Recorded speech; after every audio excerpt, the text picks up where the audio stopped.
Saudara-saudara, sebelum kita membuka firman Tuhan, mari kita tundukkan kepala, mohon kiranya Roh Kudus menjamah kita. Mari kita berdoa. Bapa Surgawi, kami berterima kasih. Di masa lalu Tuhan mau bicara pada kami, juga pada saat ini.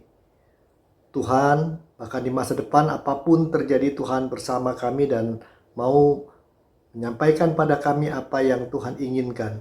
Saat ini kami mohon Roh Kudus jamah hati kami, supaya bisa kami tinggalkan semua masalah-masalah beban batin kami, dan ada ruang besar di hati kami hanya untuk firman-Mu. Kami rindu firman-Mu bukan hanya kami pahami, bisa kami nikmati, tapi mengubah diri kami menjadi orang yang Tuhan kehendaki dan bisa melakukan sesuai rencana-Mu. Biarlah kami menjadi pengikut sejati yang berjalan di belakang Tuhan, dan bukan hanya berjalan kemana kami mau dan kembali padamu ketika kami susah. Sekali lagi Tuhan, kami rindu berjalan di belakang-Mu, mengikuti arah-Mu. Dalam nama Tuhan Yesus kami berdoa. Amin. Pembacaan Alkitab hari ini, saudara-saudara, diambil dari buku Yunus, kitab Yunus, pasal 1. Kita juga lihat beberapa ayat di pasal 3 dan pasal 4, ayat yang pertama. Firman Tuhan berkata demikian di dalam pasal 1 ayat 3, tetapi Yunus bersiap untuk melarikan diri ke Tarsis, jauh dari hadapan Tuhan. Ia pergi ke Yafo dan mendapat di sana sebuah kapal yang akan berangkat ke Tarsis. Ia membayar biaya perjalanannya, lalu naik kapal itu untuk berlayar bersama-sama dengan mereka ke Tarsis, jauh dari hadapan Tuhan. Lalu pasal 3 ayat 1 sampai ayat 3 berkata, datanglah firman Tuhan kepada Yunus untuk kedua kalinya, demikian. Bangunlah, pergilah ke Ninive, kota yang besar itu, dan sampaikanlah kepadanya seruan yang kufirmankan kepadamu. Bersiaplah Yunus lalu pergi ke Ninive sesuai firman Allah. Ninive adalah sebuah kota yang mengagumkan besarnya, 3 hari perjalanan luasnya. Pasal 4 ayat 1 mengatakan, tetapi hal itu sangat mengesalkan hati Yunus, lalu marahlah dia. Demikian jauh pembacaan Alkitab hari ini. Firman Tuhan berkata bahwa siapa yang melaksanakan firman Tuhan di dalam hidupnya sehari-hari akan diberkati. Saudaraku, di sebuah gereja di Jakarta ada seorang laki-laki yang melayani di gereja secara teratur. Seminggu sekali dia datang untuk membuat rekaman khotbah pendeta, lalu menyimpan di perpustakaan atau menggandakan untuk orang bawa pulang dan disebarkan. Saudara, pria itu begitu ramah, namun sebenarnya dia sudah punya penyakit gagal ginjal, sudah cuci darah berkala. Namun dia tetap melayani Tuhan. Dan tahun lalu ketika bulan Maret datang, muncul wabah atau pandemi COVID-19, gereja itu berhenti mengadakan pertemuan secara ragawi, tapi pendeta saja datang dengan beberapa orang, khotbahnya direkam, lalu dipancarkan. Dan orang itu tetap ingin melakukan pelayanannya. Ketika orang berkata, nanti kamu kena sakit karena banyak orang COVID di sana. Juga di gereja banyak yang kena. Istrinya juga berkata, nanti kalau kamu kena bagaimana? Dia katakan begini, Tuhan begitu baik bagi saya. Tuhan sudah melakukan begitu banyak hal buat saya.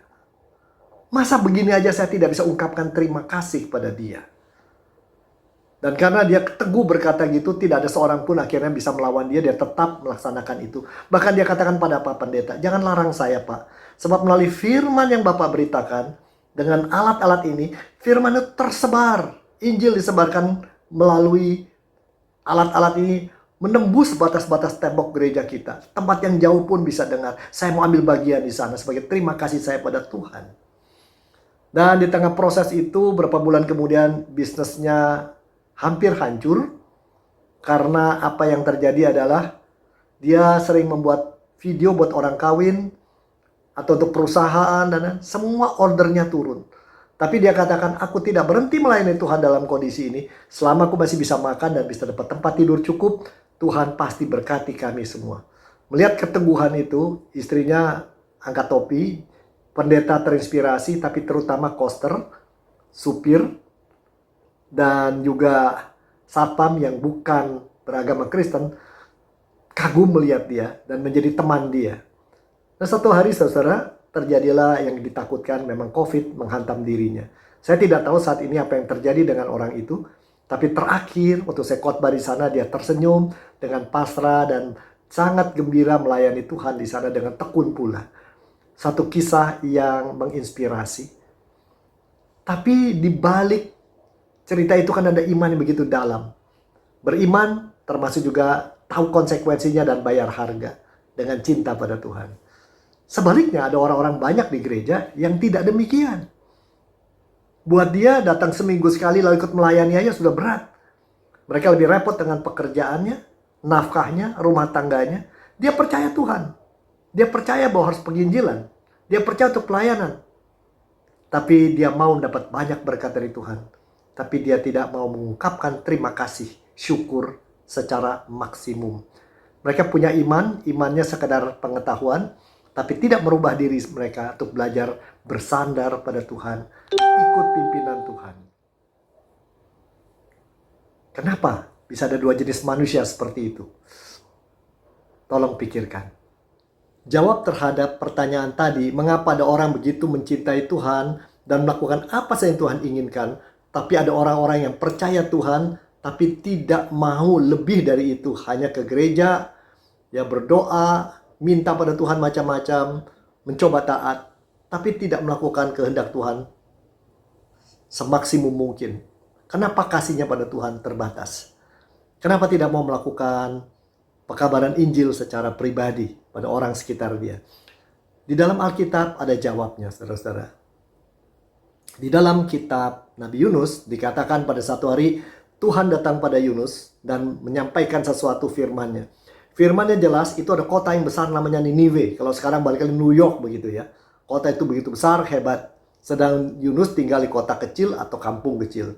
Pergilah ke sana, sampaikan pada mereka. Mereka berbuat jahat, kalau tidak bertobat akan dihancurkan. Perintah Tuhan itu jelas, saudaraku. Dia harus pergi, perginya kemana jelas, tugasnya di sana jelas, dan bagaimana respon Yunus? Pergi itu tidak enak tentunya. Pergi itu harus meninggalkan tempat dia rutin berada, yang dia nikmati, tempat ruang nyamannya. Tapi Yunus, bagaimana responnya?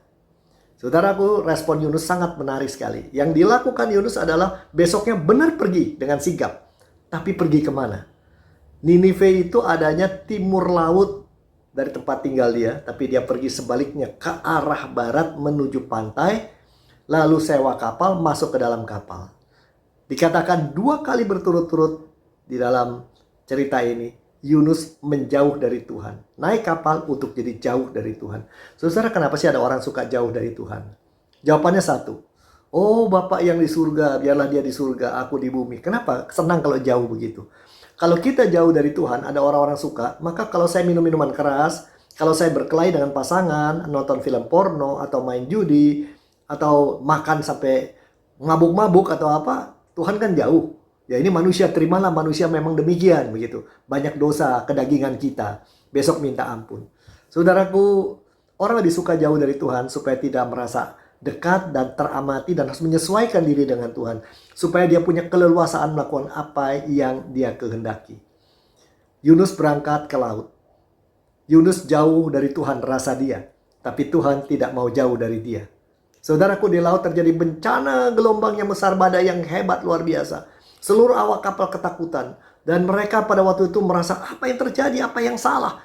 Mereka buang undi lalu dapat Yunus itu. Dapat pakai undian itu. Kamu pasti bikin salah, ada apa? Dan Yunus menyampaikan apa yang terjadi, saudara-saudara. Dan situ mereka ambil keputusan supaya badai ini reda dan selamat. Yunus harus dibuang dari kapal tersebut. Itulah yang terjadi, Yunus dilemparkan ke laut. Saudaraku, dilempar ke laut di tengah gelombang berarti kematian. Tetapi pada saat itu Tuhan tidak biarkan Yunus di dalam kesalahan lalu mati. Seekor ikan besar, tentunya bukan paus ya, ikan yang besar, karena di Mediterranean tidak ada ikan paus. Dimakanlah Yunus, masuk ke perutnya tapi tidak mati. Di sana mungkin napasnya sesak, mungkin sedih sekali, mungkin bingung. Dia menjerit kepada Tuhan. Di dalam pasal 3 dikelihatan itu bagaimana dia menangis, dia berseru kepada Tuhan, kasihani, ampunilah, hanya Engkau satu-satunya. Di situ Yunus mulai merasakan kita boleh ambil jarak dari Tuhan, tapi secara hati, secara roh tetap Tuhan dekat pada kita, saudara, tidak dibiarkan kita sendiri. Yunus menyadari pada saat itu, di dalam kondisi yang paling gelap, paling bawah, Tuhan tidak membiarkan dia sendiri. Dan disitulah dia mengalami titik balik dari kehidupannya. Selanjutnya dikatakan dalam firman Tuhan pasal 3, selanjutnya juga ayat 3 dan seterusnya, Yunus disuruh oleh Tuhan untuk kembali bertugas, diminta untuk bertugas kembali. Kedua kalinya firman Tuhan tiba. Pergilah ke Ninive, sampaikan pesanku ini, datang ke sana. Saudaraku, kali ini perjalanan jadi lebih susah. Kalau tadinya dia dari sini ke Ninive ke sana, walaupun jalan kaki jauh, sekarang karena dia sudah pergi menyimpang, maka perjalanan 2 kali lipat dari sini ke sini, dari sini ke sini. Dan tibalah dia di Ninive, kota yang sangat besar. Perimeternya, kelilingnya saja bisa butuh 3 hari jalan kaki. Berarti dia lelah. Mungkin ada tanah lapang sana, dia mulai bicara. Dan orang menonton, tentunya dia akan khawatir juga tentunya sebagai manusia. Orang menolak saya nggak, mentertawakan saya atau tidak. Tapi aku nabi yang disuruh Yahweh. Maka dia bicara demikian rupa. Dan saudara, orang-orang jadi galau. Dampaknya tersentuh mereka oleh firman Tuhan. Mereka bersama raja akhirnya bertobat, minta ampun dan takut pada itu. Mereka terima firman itu. Mereka mengerti dan mereka ambil tindakan. Dengar, mengerti, dan ambil tindakan. Mereka minta ampun dan bertobat. Siapa yang paling senang? Tuhan. Satu bangsa tidak hancur. Siapa yang paling senang? Penduduk situ. Siapa yang tidak senang? Yunus. Pasal 4 ayat 1 mengatakan Yunus kesal. Apa yang terjadi, saudara? Kenapa dia mesti kesal? Saudara-saudaraku, kalau kita pelajari dari firman Tuhan, bagian ini ada beberapa hal yang perlu kita catat. Pertama, kita lihat sekali Yunus ini adalah tidak suka jelas-jelas di sini pergi ke Ninive. Sama barangkali kalau kita di kota kecil suruh berangkat ke New York, bicara sama orang New York, kita nggak suka. Orang itu kaya tapi sombong, dia kuasanya besar, tapi dia mau atur kita. Aku tidak suka sama dia. Yunus punya rasa tidak suka. Yang kedua, Yunus menjalani hidup ini, dia tahu firman Tuhan, dia ngerti, tapi dia lebih mementingkan perasaan suka tidak sukanya. Jadi keakuannya lebih didahulukan daripada meletakkan Tuhan di pusat kehendaknya. Dia mau kerja buat Tuhan. Dia mau melakukan sesuatu buat Tuhan kalau itu menyenangkan hati dia. Dan yang paling pasti ketika akhirnya pergi ke Ninive juga setelah titik balik hidup dia, dia melakukan itu sesuai kehendak Tuhan, tapi tidak dengan hati yang cocok dengan hati Tuhan. Yang persis hati Tuhan, mirip hati Tuhan, yaitu mengasihi orang sana, punya empati, dan punya kerinduan untuk berbagi berkat. Ada satu hal lagi yang penting di dalam firman Tuhan, saudaraku, bahwa Yunus itu tadi dikatakan marah, kesal setelah orang bertobat. Tahu nggak kenapa sebabnya? Bayangkan Anda diberi pesan oleh Tuhan, Anda membawa suara kenabian ke tempat yang asing, Anda menyampaikan semua, atau Anda memberitakan Injil semua, dan orang bertobat. Orang diberikan pilihan oleh Anda sesuai firman Tuhan, mau bertobat atau hidup hancur kalau kamu tidak berubah. Lalu mereka takut, mereka berubah dan bertobat. Tetapi berarti bencana tidak datang. Kan mungkin saja ada orang ngomong sama Yunus, "Hei Yunus, katamu bisa dihancurkan. Kok buktinya tidak ada hancuran apa-apa? Kamu nabi palsu."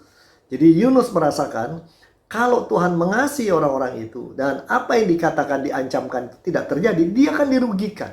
Dia lebih suka kalau apa yang dikatakan terjadi dan orang atau menderita, mereka takut pada dia. Ini ada egoisme yang sangat besar atau egosentrisme, memusatkan diri pada kepentingan diri. Nah, apa yang bisa kita pelajari, saudara, dari firman Tuhan yang harus kita aplikasikan di sini?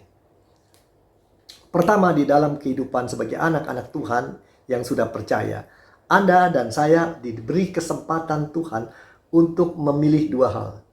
Mau hidup hanya dengar firman Tuhan, mengerti, memahami tugas kita, lalu stop di sana, bahkan pergi jauh, menjauh dari Tuhan, menjalani hidup jauh dari Tuhan, atau mematuhi dia, menjalani kehendak dia, apapun yang terjadi.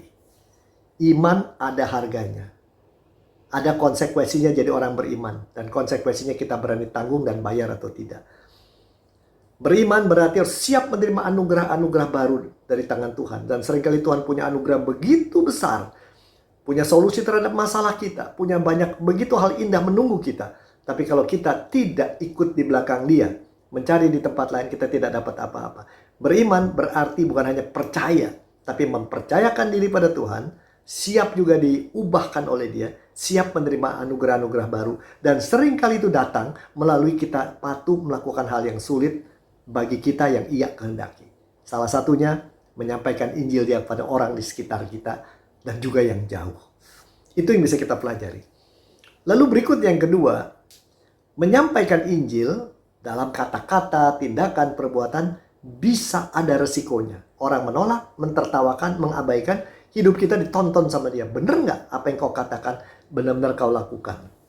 Nah ini memang sekali lagi ada harga daripada yang mesti kita bayar. Nah, lalu yang berikut yang kita harus lihat adalah menjadi anak-anak Tuhan ketika kita menyampaikan firman-Nya, menyampaikan Injil, melakukan tindakan kentara beda dari orang lain, jelas di situ ada saat memang kita harus berhadapan dengan orang-orang yang kita tidak suka.